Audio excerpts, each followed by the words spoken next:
துரதிருஷ்டமான சம்பவம். இது வந்து யாரையும் தவறு சொல்ல முடியாது. அது என்கொயரி நடந்த பிறகுதான் அதை பற்றி சொல்ல முடியும். பொது மேலாளர் அவர்கள் வந்து இதை வந்து ஜெனரல் மேனேஜர் மிக சீரியஸாக இதை எடுத்திருக்கின்றார்கள். டிஆர்ஓ வந்து காலையிலிருந்து செய்து கொண்டிருக்கிறார்கள். குறிப்பாக இது மட்டுமல்ல, கடலூர் நடந்த விபத்தில் கடலூர் நடந்தது இல்லையா, அதனால கேட்டு மூடாமல் வந்தது உங்களுக்கு எல்லாருக்கும் தெரியும். அதை இனிமேல் என்ன செய்ய வேண்டும் என்பதற்கு 10ஆம் தேதி 10ஆம் தேதி 31/8க்குள்ள ஒவ்வொரு கேட்டிலையும் எப்படி ஒரு ஃபயர் நடந்தால் அந்த அலாரம் வருமோ அது மாதிரி அந்த அலாரம் எல்லாருக்கும் பொருத்த வேண்டும் என்று இந்தியன் ரயில்வேலே எங்கேயுமே கிடையாது. அதை உடனடியாக செய்ய வேண்டும். 38/8க்குள்ள மொத்த கேட்டையும் பண்ணணும்னு சொல்லியிருக்காரு. அது மட்டும் இல்லை, இப்போ அன்மேன்டு கேட்டு இல்லையா, அதையும் 38/8க்குள்ள எவ்வளோ முடியுமோ மேக்சிமம் 95% முடிக்கணும். கொஞ்சம் தான் இருக்கு, அதையும் முடிக்க வேண்டிய உத்தரவை 10ஆம் தேதி பண்ணியிருக்காரு. அதே மாதிரி இப்போது 12 மணி நேரம் வேலை செய்கிறாங்க சில இடத்துல. அதுவும் வேண்டாம், அது எப்படியாவது 8 மணி நேரம் செய்ய வேண்டிய நிலைமை ஏற்படுத்த வேண்டும். அதிகாரிகள்லாம் அங்கே இன்ஸ்பெக்ட் செய்து ஒவ்வொரு கேட்லையும் செய்து 12 மணி நேரம் டியூட்டியை 8 மணி நேரம் ஆக்க வேண்டும் என்ற உத்தரவினையும், அதுவும் 31/8க்குள்ள செய்ய வேண்டும் என்ற உத்தரவை 2 பக்கங்களாக கொடுத்திருக்கின்றார்கள் எல்லோருக்கும். ஆனா இது மாதிரி அடிக்கடி ரயில் விபத்துகள் ஏற்படுது. தொடர்ந்து இப்போ பாத்தீங்கன்னா கடந்த ஒரு 3 நாட்களுக்கு முன்பாக ரயில்வே கேட் ஒரு விபத்து. அதுதான் ரயில்வே தனியார் நிறுவனத்துக்கு ஒப்படைப்பு நடைபெறுவதால கவனக்குறைவு. இது தனியார் இந்த விபத்துக்கும் தனியாருக்கும் சம்மந்தமே கிடையாது.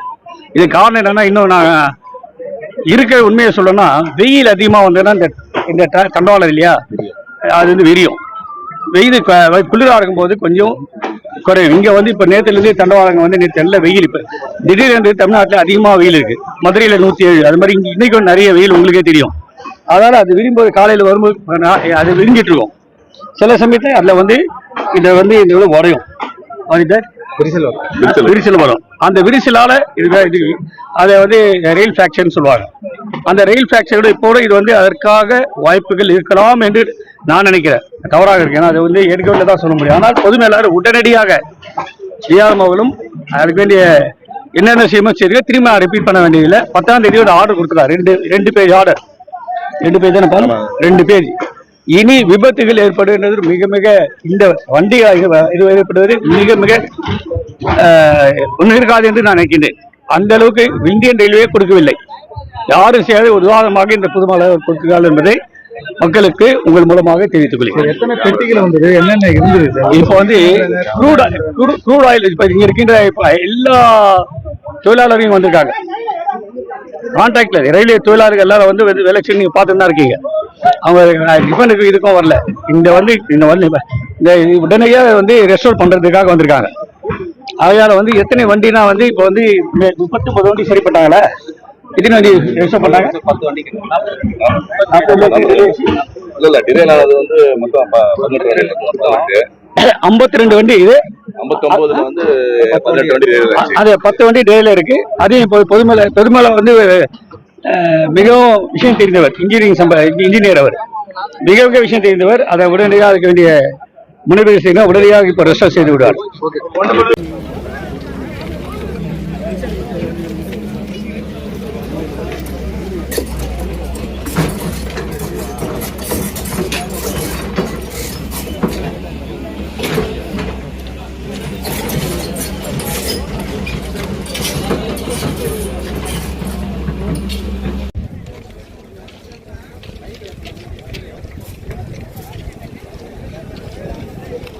என்கொயரி நடந்த பிறகுதான் அதை பற்றி சொல்ல முடியும். பொது மேலாளர் அவர்கள் இதை ஜெனரல் மேனேஜர் மிக சீரியஸாக இதை எடுத்திருக்கின்றார்கள். டிஆர்ஓ காலையிலிருந்து செய்து கொண்டிருக்கிறார்கள். குறிப்பாக இது மட்டுமல்ல, கடலூர் நடந்த விபத்தில் கடலூர் நடந்தது இல்லையா, அதனால கேட்டு மூடாமல் வந்தது உங்களுக்கு எல்லாருக்கும் தெரியும். அதை இனிமேல் என்ன செய்ய வேண்டும் என்பதற்கு 10ஆம் தேதி 31/8க்குள்ள ஒவ்வொரு கேட்டிலையும் எப்படி ஒரு ஃபயர் நடந்தால் அந்த அலாரம் வருமோ அது மாதிரி அந்த அலாரம் எல்லாருக்கும் பொருத்த வேண்டும் என்று இந்தியன் ரயில்வேலே எங்கேயுமே கிடையாது. அதை உடனடியாக செய்ய வேண்டும். 38/8க்குள்ள மொத்த கேட்டையும் பண்ணணும்னு சொல்லியிருக்காரு. அது மட்டும் இல்லை, இப்போ அன்மேன்டு கேட்டு இல்லையா, அதையும் 38/8க்குள்ள எவ்வளோ முடியுமோ மேக்சிமம் 95% முடிக்கணும். கொஞ்சம் தான் இருக்குது, அதையும் முடிக்க வேண்டிய உத்தரவை 10ஆம் தேதி பண்ணியிருக்காரு. அதே மாதிரி இப்போது 12 மணி நேரம் வேலை செய்கிறாங்க சில இடத்துல. அதுவும் வேண்டாம், அது எப்படியாவது 8 மணி நேரம் செய்ய வேண்டிய நிலைமை ஏற்படுத்த வேண்டும். அதிகாரிகள்லாம் அங்கே இன்ஸ்பெக்ட் செய்து ஒவ்வொரு ஏடிஎம் பண்ணிட்டு செய்து 12 மணி நேரம் டியூட்டியை 8 மணி நேரம் ஆக்க வேண்டும் என்ற உத்தரவினையும் அதுவும் 31/8 செய்ய வேண்டும் என்ற உத்தரவை 2 பக்கங்களாக கொடுத்திருக்கின்றார்கள் எல்லோருக்கும். ஆனா இது மாதிரி அடிக்கடி ரயில் விபத்துகள் ஏற்படுது. தொடர்ந்து இப்போ பாத்தீங்கன்னா கடந்த ஒரு 3 நாட்களுக்கு முன்பாக ரயில்வே கேட் ஒரு விபத்து. அதுதான் ரயில்வே வந்து தனியார் நிறுவனத்தில் ஒப்படைப்பு நடைபெறுவதால் இதனால் கவனக்குறைவு இது வந்து தனியார் இந்த விபத்துக்கும் தனியாருக்கும் சம்மந்தமே கிடையாது. இது காரணம் என்னன்னா, இன்னும் நான் இருக்கிற உண்மையை சொல்லணும்னா, வெயில் அதிகமாக வந்ததுன்னா இந்த தண்டவாளம் இல்லையா, அது வந்து விரியும். வெயில் குளிராக இருக்கும்போது கொஞ்சம் குறையும். இங்கே வந்து இப்போ நேற்றுலேருந்து தண்டவாளங்க வந்து நேற்று நல்ல வெயில். இப்போ திடீரென்று தமிழ்நாட்டில் அதிகமாக வெயில் இருக்குது. மதுரையில் 107, அது மாதிரி இன்றைக்கி நிறைய வெயில் உங்களுக்கே தெரியும். அதனால் அது விரியும்போது காலையில் வரும்போது அது விரிஞ்சிட்ருக்கும். சில சமயத்தில் அதில் வந்து இதை வந்து இந்த இவ்வளோ உடையும், அது விரிசல் வரும். அந்த விரிசலால் இது அதை வந்து ரயில் ஃப்ராக்சர்னு சொல்லுவாங்க.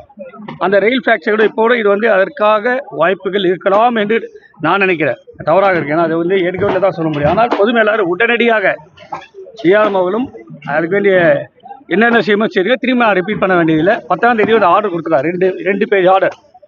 2 பேஜ் தானே பாருங்க, 2 பேஜ். இனி விபத்துகள் ஏற்படுவது மிக மிக இந்த வண்டிகள் இது ஏற்படுவது மிக மிக ஒன்றும் இருக்காது என்று நான் நினைக்கின்றேன். அந்த அளவுக்கு இந்தியன் ரயில்வே கொடுக்கவில்லை.